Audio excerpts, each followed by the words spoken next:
Hey guys, and welcome back. I'm Seiben here for the Aether Hub, bringing you more Amonkhet spoilers. Our first real day of spoilers kicked off with a bang as the Jackal God, Adept the Fervent, was finally revealed. You can check out my thoughts on that card in its own separate video. In this, I'll be talking about the various cards that were spoiled along with the god. Yes, there are cards other than gods that do in fact exist in Amonkhet. First, we have Limits of Solidarity. Sorcery for 3 generic and a single red, gain control of target creature until end of turn and untap that creature. It gains haste until end of turn. It also has cycling for 2 generic. So this is an effect we've seen on about 100 different cards now. Most recent being Malevolent Whispers from Shadows over Innistrad, I believe. Similar effects minus some added attack at a similar price, with one having Madness and the other having Cycle. This is a very situational effect, which makes the cycling on Limits of Solidarity a little more enticing. These types of cards don't see much in terms of standard play, but for limited, they're a nice choice. And Limits of Solidarity cycling makes it a safe addition even if you can't make use of it. Of course, since Jackals hunt in packs, I think, it's fitting that the cards featuring these creatures would help each other out. Flameblade Adept, a 1/3 Jackal Warrior for a single red, has Menace and gains +1/+0 until end of turn whenever you cycle or discard a card. This is an extremely aggressive card built around a theme to make it stronger, like Monastery Swiftspear. Cycling and discarding cards is a real thing in both Amonkhet and the current standard format in general, so I wouldn't be surprised to see this card in an aggressive version of one of those decks. In Limited, this card's gonna be a very solid pick. It won't be as good as Monastery Swiftspear was, but I'm sure you'll pick up a few cycling cards that will at least make it playable, like Limits of Solidarity for example. We're really starting to see the whole discard and cycling thing come to life. Just look at how much this and Adept the Fervent love each other. Next we have Crocodile of the Crossing. Crikey! Okay, sorry, never again.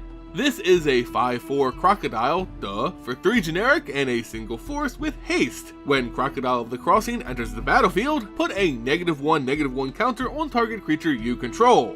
So first, can we just say how similar this and Emperor Crocodile look? Scary, right?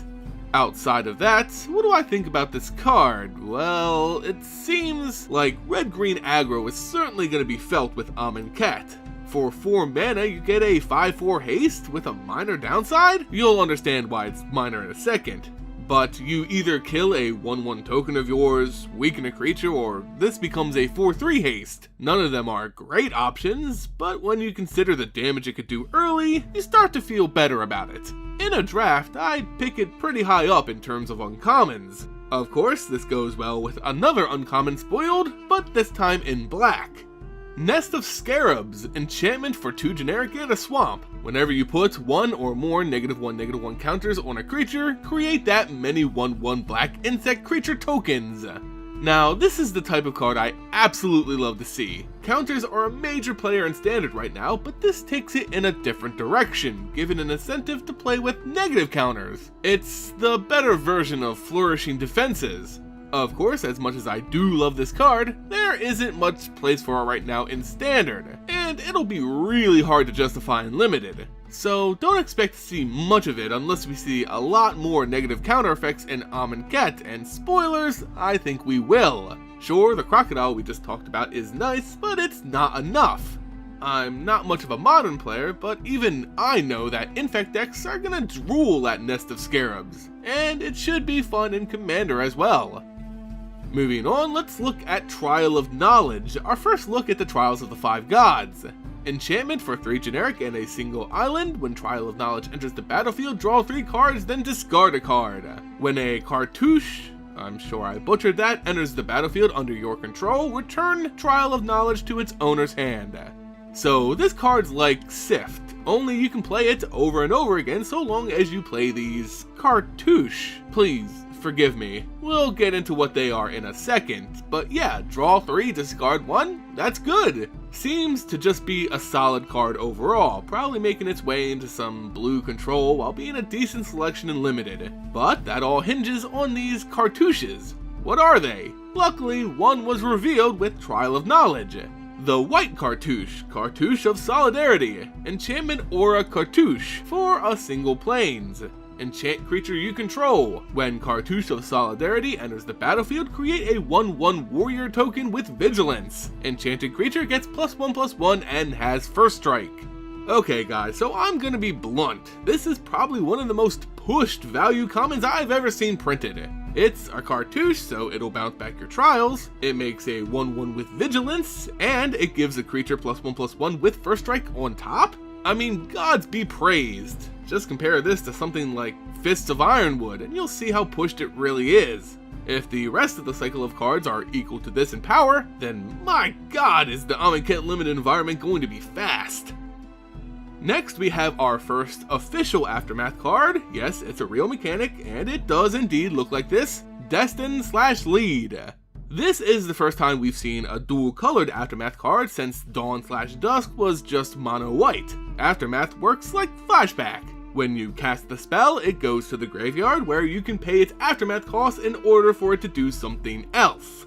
Destin is instant speed for 1 generic and a swamp, and gives target creature +1/+0 and indestructible until end of turn. You can then play it from the graveyard as Lead, for 3 generic and a single forest. All creatures able to block target creature this turn do so. We've seen both of these effects before, but together on one card is interesting. I more enjoy the Lead effect, especially paired with Gonti, but that means you'll need green, which is kinda messy. I love the idea of dual Aftermath cards, but it also adds complexity to it. I don't think you'll ever see this in Standard because it's not powerful enough. Sure, the flexibility is there, but it's still green-black. Limited is even worse, since you're required to go these colors to get the value, or else you're just stuck with Destined, a worse version of Rush of Vitality. Lastly, we have 3 white cards that all go pretty well together. Anointer Priest, In Oketra's Name, and Jeru's Resolve. Jeru's Resolve is an instant for a single planes, untap target creature, prevent all damage that would be dealt with this turn with cycling 2. Not much to say about it, it's a fairly common effect on a common price card. Cycling will of course be great for things like Flameblade Adept though. Anointer Priest is interesting because it's another creature with the new Embalm mechanic. 1/3 human cleric for 1 generic and a plains. Whenever a creature token enters the battlefield under your control, you gain 1 life. Embalm for 3 generic and a plains. So this leads me to believe that tokens are gonna be a thing again in Standard. Remember, when you Embalm, you make a token copy of the card in the graveyard, so you'll gain life as it comes into play, not to mention keep gaining life as you play tokens. It's only a common, but it gives me hope for the future. Also to note, the tokens produced via Embalm are zombies in addition to their other types, which is probably why we see In Oketra's Name in white. Instant for 1 generic and a plains, zombies you control get +2/+1 until end of turn, while other creatures you control get +1/+1 until end of turn. So white is flipping things on its head a little. Obviously the mummies are going to be the Embalm, or white zombie tribal in a sense, which means this spell could actually do some work. Get a bunch of Embalm creatures, get some token support, pop this down, and bam! White aggro mummy token deck. It's gonna be pretty weak and limited though. And just real quick, one final mummy card. Or can become a mummy anyway, Sacred Cat. 1/1 lifelink cat for a single plains with Embalm, again for a single plains. This is the Amonkhet version of Trained Caracol, and they do share a lot of similarities, but I would actually compare this more to Doom Traveler from Innistrad. Both amazing value commons. Sure, the Sacred Cat requires you to pay the Embalm price, and it has lifelink rather than flying, but it gives you the option to summon this mummified feline whenever you choose, and with all the token support coming out of Amonkhet, this could actually see play in Standard. Outside of that, it's a complete value pick in Limited. Love me some mummy cats. And there you go guys, the cards spoiled yesterday for Amonkhet.